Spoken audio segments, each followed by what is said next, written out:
जैसा कि आप जानते हैं, करीब 3000 सालों तक चीन ने रेशम बनाने का रहस्य पूरी दुनिया से छुपा कर रखा। दुनिया को बस इतना पता था कि रेशम चीन से आता है, लेकिन बनता कैसे है ये कोई नहीं जानता था। चीन ने पूरी दुनिया में ये अफवाह फैला रखी थी कि रेशम किसी खास पेड़ से निकलता है और वो पेड़ सिर्फ चीन में पाया जाता है। लेकिन सच कुछ और था। उस चमकदार रेशम के पीछे छुपा था एक छोटा सा कीड़ा। चीन इस रहस्य की रक्षा किसी खजाने की तरह करता था। रेशम बनाने वाले कारीगरों पर कड़ी निगरानी रखी जाती थी।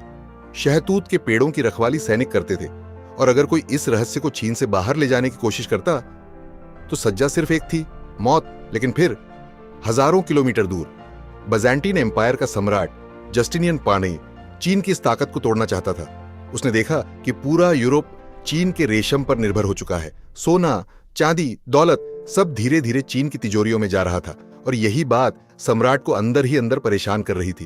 वो हमेशा सोचता रहता, आखिर ऐसा क्या किया जाए कि रेशम बनाने का रहस्य पता चल सके।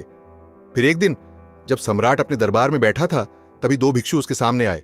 उन्होंने कहा, महाराज, हम चीन की यात्रा कर चुके हैं और हम जानते हैं कि चीन रेशम कैसे बनाता है। पूरा दरबार सन्न रह गया। भिक्षुओं ने आगे कहा, चीन झूठ बोलता है। रेशम किसी पेड़ से नहीं निकलता, बल्कि एक छोटे से कीड़े से बनता है। यह सुनते ही दरबार में फुसफुसाहट शुरू हो गई।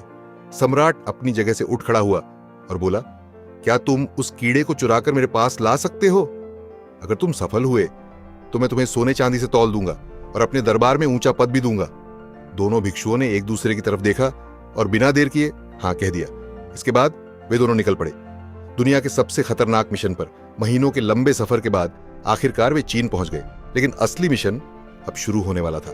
कैसे उन दोनों ने चीन के कड़े कानून, सैनिकों की निगरानी और मौत के डर के बीच रेशम का सबसे बड़ा रहस्य चुराया, जानेंगे अगले भाग में।